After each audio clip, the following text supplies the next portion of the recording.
We begin this online report with new laws taking place in the Golden State. The California legislature concluded its regular session at the end of August, having introduced and discussed more than 2,000 bills. By the September 30th deadline to sign or veto legislation sent his way, Governor Gavin Newsom signed approximately 1,000 of those. Some of those bills included ones that dealt with Sharrows and hate littering, expanding access to opioid treatment, and combating extremism in the military.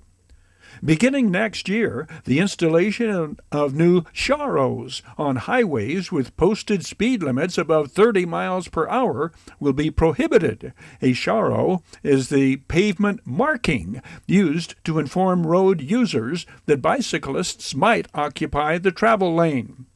Starting in 2026, the legislation will also prohibit the active transportation program in the Department of Transportation from including projects that create a Class 3 bikeway or a Sharrow. The active transportation program was created to promote the use of active modes of transportation. A Class 3 bikeway refers to an on-street or off-street path that provides designated space for cyclists.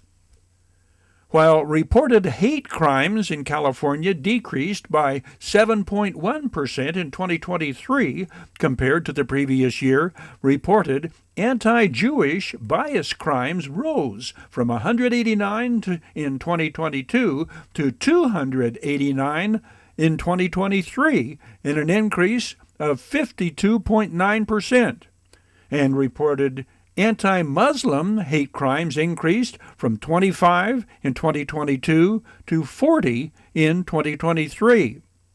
In response to rising anti-Semitism in the state, all four of the California Legislative Jewish Caucus's priority bills were signed into law, one of which aims to prevent hate littering, or the distribution of hateful flyers, posters, or symbols meant to terrorize vulnerable communities. To combat extremism in the Golden State military, California's National or State Guard will no longer allow extremists to serve in their ranks under newly approved legislation.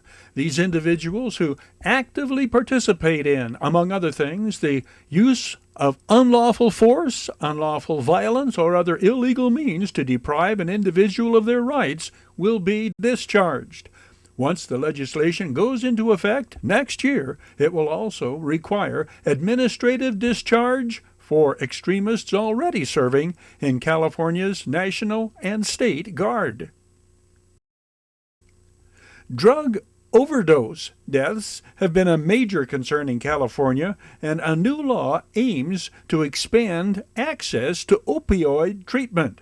The legislation will require boards that license prescribers, including state medical boards, nursing boards, and pharmacy boards, to give each licensed prescriber informational and educational material regarding the federal 3-day rule. That rule allows non-physician practitioners to provide a 3-day supply of opioid detox medication or maintenance treatment.